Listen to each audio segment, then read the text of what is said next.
You better watch out. You better not cry. You better not pout. Because guess what? I'm going to tell you why.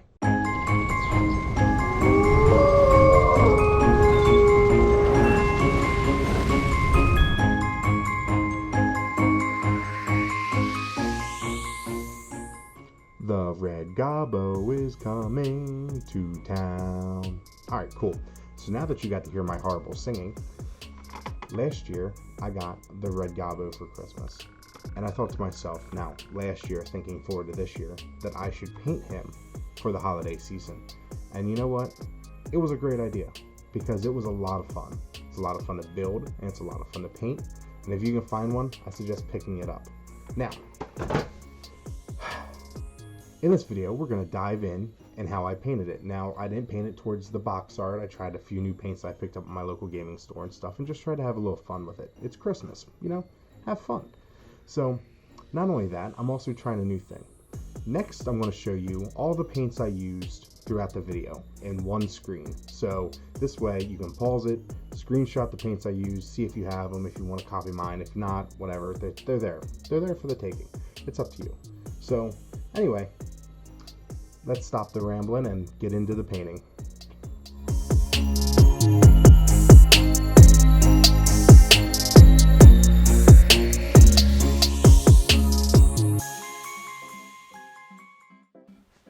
Here's our boy, primed and ready to be painted. We primed him using the Army Painter primer, rattle can, which is fantastic for a primer. If you're into the whole rattle can thing, it's great. No, I'm not sponsored by them, just a heads up. It's just something I enjoy. I like it. It's cool. We're going to come through with some white ink using our airbrush. We're going to zenithly highlight him. And we're going to kind of sketch in some values where we want it to be bright. It'll help us in the long run when we start painting him. Now, I know there's people out there, they're like, oh my god, he's using airbrush, this is the worst. And they want to click away right away, and that's fine. I get it. But the zenithal highlighting thing, you can use rattle cans, you can dry brush. You don't need to use an airbrush. For this part, you don't need an airbrush. I just use the airbrush because it's quicker for me. I don't have a gazillion years to sit here and paint things. So the quicker I can do it, the better. There's always alternatives, which is great, and that's one of the great things about this hobby. Now, right now, we're going to come in with some white paint. This white paint, we're going to paint his nose. Now, the reason why we're painting his nose white is because we want to paint it as if he has a red nose, right? Rudolph, cool. However, I'm not painting it as if he has an LED nose, like he's shining in the light and the darkness and the frozen tundra here. I paint it as if he went, they're walking on the street one day, they saw Party City, which is going extinct, and they seen a sign on the door that said, hey, everything in the store is 50% off. They went inside, they found this nose, and like, cool, this will be great. This is a great low-budget Rudolph costume. And, come to find out, it doesn't honk when you squeeze it, so it's the worst clown nose possible, but it makes a really good Rudolph nose. So we have Rudolph on a budget. It's my story. I'm sticking to it. Now, since we're telling stories, I imagine, and this is why I picked magenta for his gums, that they were running through this frozen tundra, and they seen this house strung up with all these Christmas lights. And they were like, I need those Christmas lights for my house. So, the squig grabbed him in his mouth, and they're running away with it, and it's irritating his gums, so they're all bright and, irritated.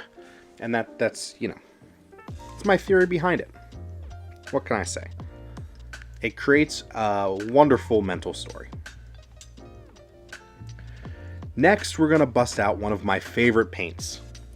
It is the So Flat Red from Golden Acrylics. Oh man, this paint is so awesome. We're going to be using this paint to paint his nose, his jacket, his hat, and the stick of dynamite in his hand. And without further ado, I'll let you watch the painting and listen to some pretty gnarly Christmas music.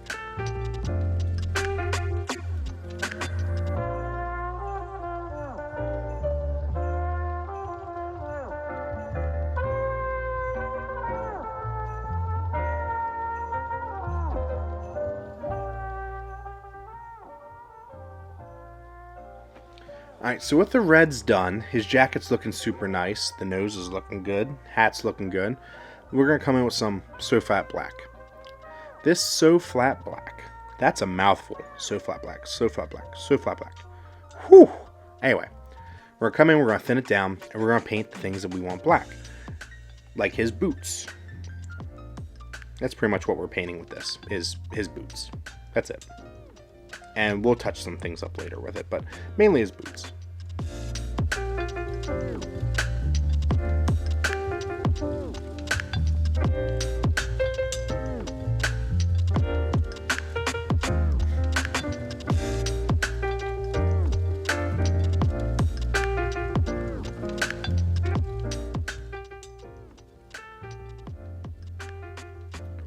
So he's looking good. We're going to come in with a little bit of yellow. And we're not using a whole lot of this yellow, because this is mainly just for... We're going to do the Squig's eyes, and then we're going to base his skin in yellow. I know, right? A yellow one! That's We're painting him yellow. It's just the base coat. We're going to make it more greenish later. So there we go. We got our yellow boy. Suffering a little bit there. Alright. Maybe I should have shook that up first before trying to put it on the palette, huh? Alright, we're going to come in with this green. We're just slapping this green on some of the decorations. That's all. Nothing too crazy. Just some decorations. I just want to wish you a good night. Hope you get the cream with the pie. And what's under the tree, hit your vibe. Couple of G's, couple of tries, couple of T's that you gonna be.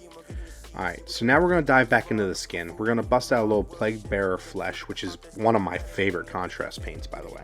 And we're going to paint this all over his skin. And this is going to give that greenish yellow, hue to it, which is going to look pretty cool. I'm pretty sure I find every excuse to fit Plague Bearer Flesh into everything I paint now, because it's just an awesome color.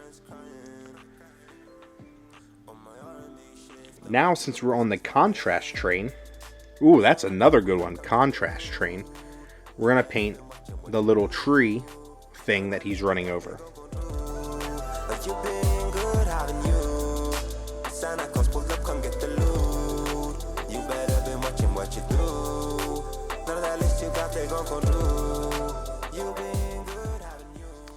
Using more contrast paints, this super controversial.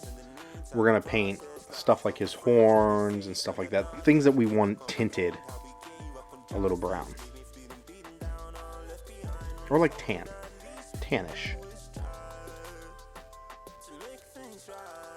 Get some nice staining on his teeth. I mean, you can't have a squig with pearly whites now, can you?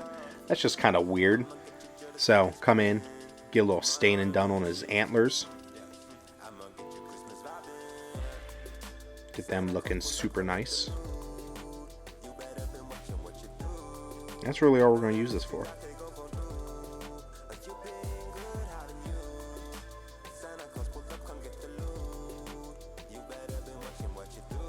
So here's what we have so far.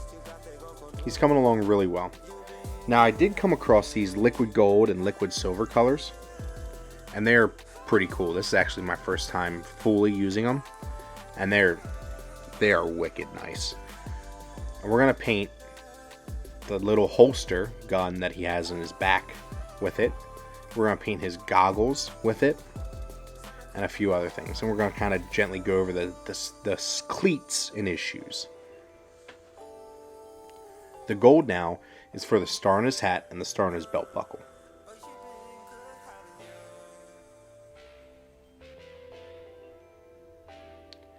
This orange, we have it diluted, and we're just going to put it in the flames a little bit, well, in the smoke, to make it look like the dynamite's lit, because obviously it's smoking, so you would think it was, the fuse was lit.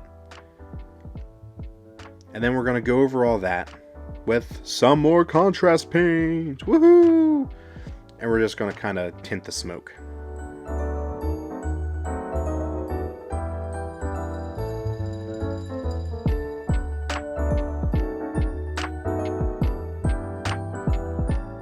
Wasn't happy with the way the orange looked, so we went back and touched it up a little bit. Nothing wrong with that. We're going to paint the base all white, like a real watered down white, just so it mixes in with the textures that's already on the base. I don't want it fully covered in white. I want some of that like blue-hued white to show through. Kind of give it that wintry tundra feel.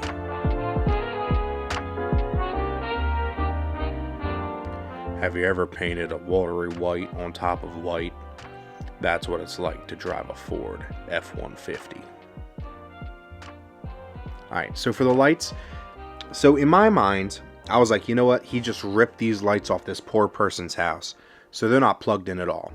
So we're getting some of the old Eldari gemstone paints, and we're just going to paint the lights. They're not lit, so they don't need to be, lit up. I'm just painting them as if they're just regular colored lights, that's all. And it gave me a use to use these gemstone paints. I bought them and never used them. So, gave me an excuse,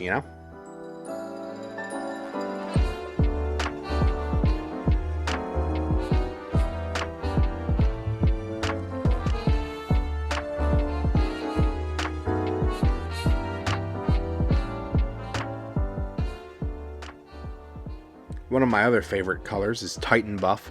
This color is amazing. It takes place very easily to Wraithbone from the Games Workshop line. Like, it is a fantastic color.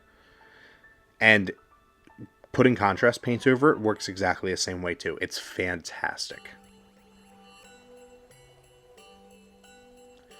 Touch up a little more silver on, like, the metallic parts where the clips onto the bulbs and everything. The balls. Yeah. That's what we're using the silver for this time.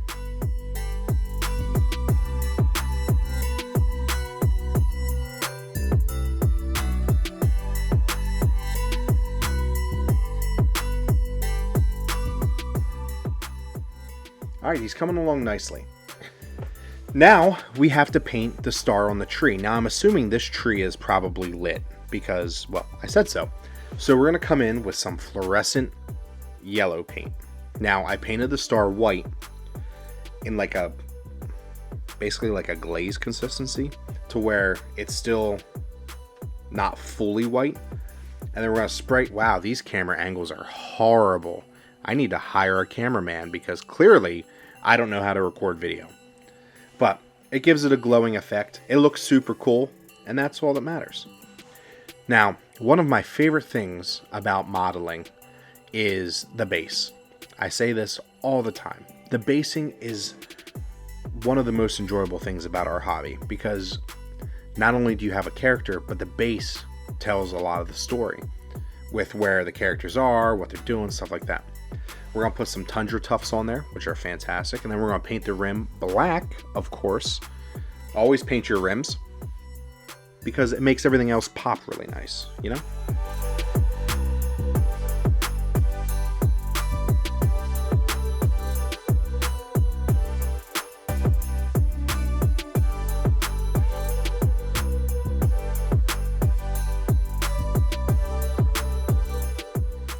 All right.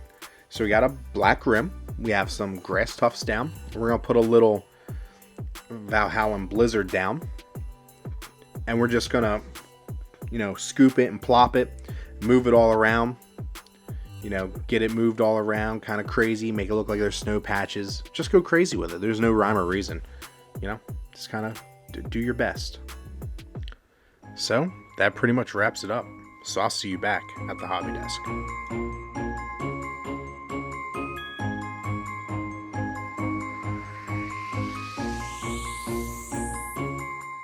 Sleigh bells ringing, diamonds blinging, carols singing, favorite season.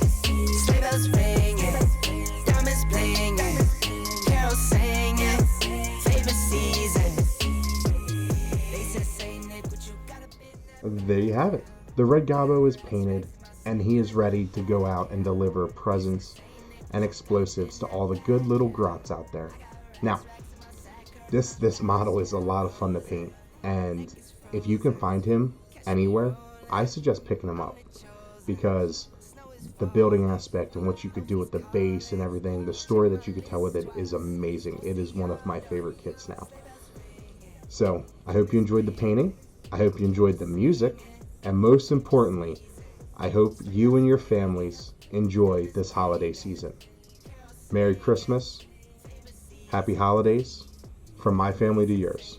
Till next time, I'll see you at the hobby desk. I got racks in my sack, hurt my back, yeah. They said, say Nick, what you got up in that bag, yeah. I got racks in my sack, hurt my back, yeah. Dasher, Dancer, Prancer, and Vixen. Comet, Cupid, Donner, and Blitzen. No, I can't forget about the one with the red nose. When I fly high, my sleigh still stay 10 toes. Bring the beat, bring the cheese, put the lights up, 'tis the season. Need no Grinch types, no Ebenezer. Don't believe this, y'all need Jesus. Sleigh bells ringing, diamonds blinging, carols singing, favorite season. Sleigh bells ringing, diamonds blinging, carols singing, favorite season. They said, say Nick, what you got up in that bag, yeah. I got racks in my sack.